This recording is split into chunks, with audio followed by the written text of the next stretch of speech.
وننزل من القرآن ما هو شفاء ورحمة للمؤمنين। কোনো কুফরি অথবা তাবিজ তোমার নয়, সম্পূর্ণ শরীয়ত সম্মত রুকিয়াহ করা হয়। কুরআন সুন্নাহ তথা শরিয়াহ মোতাবেক জিন ও জাদুর সমস্যাজনিত চিকিৎসাকে রুকিয়া বলা হয়।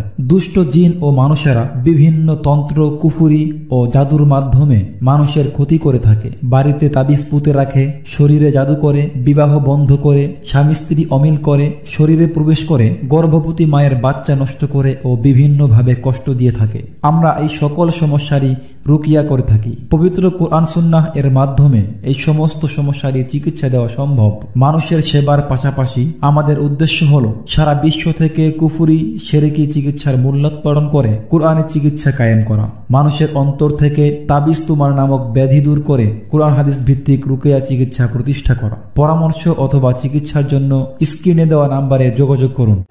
আসসালামু আলাইকুম রহমতুল্লাহ। সম্মানিত ভিউয়ার্স, আপনারা কেমন আছেন? যে আল্লাহর অশেষ মেহেরবানিতে আমিও ভালো আছি। আপনারা দেখছেন জিন ও জাদুর ইউটিউব চ্যানেল, আমি মোহাম্মদ আলিম বিশ্বাস।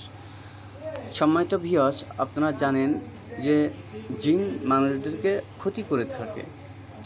তো এই জিনের যে ক্ষতি থেকে যারা সঠিক চিকিৎসা পাচ্ছেন না, যারা বহু কবিরাজ দেখাইছেন, তাবিজ কবজ দেয়, এগুলো আসলে তো মূলত কাজ হয় না। তাবিজ কবজ আবার 2-3 মাস পরে, 1 মাস পরে, 15 দিন পরে নষ্ট হয়ে যায়। তো আমরা সম্পূর্ণ কোরআন অনুযায়ী চিকিৎসা দিয়ে থাকি।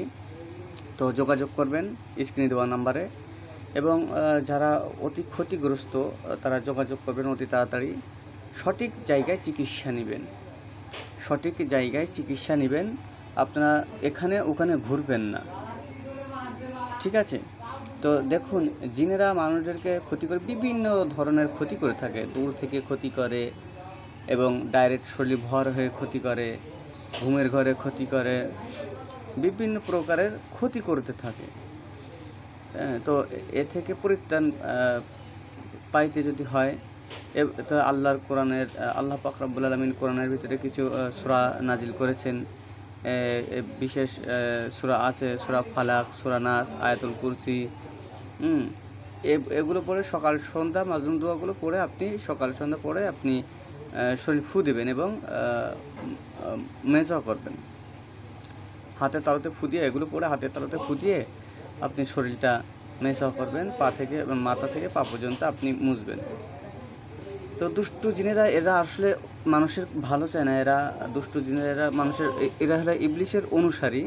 আসলে এগুলো ইবলিশের অনুসারী, এগুলো ইবলিশের অনুসারী পথ অনুযায়ী চলে। তাই এগুলো খুবই দুষ্টু শয়তান। তো এই দুষ্টু জিনরা মানুষদের বিভিন্ন প্রকারের ক্ষতি করে থাকে, সমস্যা করে থাকে, ঠিক আছে? মানুষের খালি ক্ষতি আর ক্ষতি। কারণ মানুষের সম্মান দিচ্ছে, মর্যাদা দিচ্ছে বেশি, আর ওদের শক্তি দিছে। ওরা মানুষের রগে রগে ঘুরতে পারে, এবং মানে অদৃশ্যভাবে ওরা চলে, মানুষের ক্ষতি করে। কিন্তু আল্লাহ পাক রব্বুল আলামিন আমাদের যে মানব জাতিদেরকে শক্তি দিয়েছে, ক্ষমতা দিয়েছে, সম্মান দিয়েছে, মর্যাদা দিয়েছে, আর জিনদের দিয়েছে শক্তি। কথা বলছেন? জিনদের দিয়েছে শক্তি, কারণ ওরা অদৃশ্যভাবে ওরা চলাফেরা করতে পারবে। এজন্য অদৃশ্যভাবে মানুষের ক্ষতি করে, কারণ তারা তো, ওদেরকে আমরা দেখি না, ওরা আমাদের দেখতে পায়, আমরা কিন্তু ওদেরকে দেখতে পাই না। এজন্য আল্লাহ পাক রব্বুল আলামিন বলেন, ওমা খলাকতুল জিন্না ওয়াল ইনসা ইল্লা লিয়াবুদুন, আমি মানুষ এবং জিন জাতিকে সৃষ্টি করেছি আমার ইবাদত করার জন্য। যারা ভালো তারা মানুষের ক্ষতি করে না, কিন্তু যারা খারাপ তারা মানুষের ক্ষতি করে, তারা ইবলিশের অনুসারী। এজন্য ইবলিশের কথা অনুযায়ী চলে, মানুষের ক্ষতি করে। কারণ মানুষের মর্যাদা বেশি, সম্মান বেশি, এজন্য মানুষদেরকে ক্ষতি করে, ঠিক আছে? আর ওদের হলো ওদের শক্তি দিছে, মানুষের রগে রগে ঘুরে, অদৃশ্যভাবে চলাফেরা করে, মানুষের ক্ষতি করে, এজন্য ওদের শক্তি দিছে। এজন্য যাদের জিনের আছড় আছে তারাই যোগাযোগ করবেন। ইনশাল্লাহ আমরা সঠিকভাবে চিকিৎসা দিয়ে থাকি। ঠিক আছে, চিকিৎসা নেবেন, ইনশাল্লাহ আল্লাহর রহমতে ঠিক হয়ে যাবে। তুমি মানুষ বলে তাই কল্যাণ ভাব মানুষের।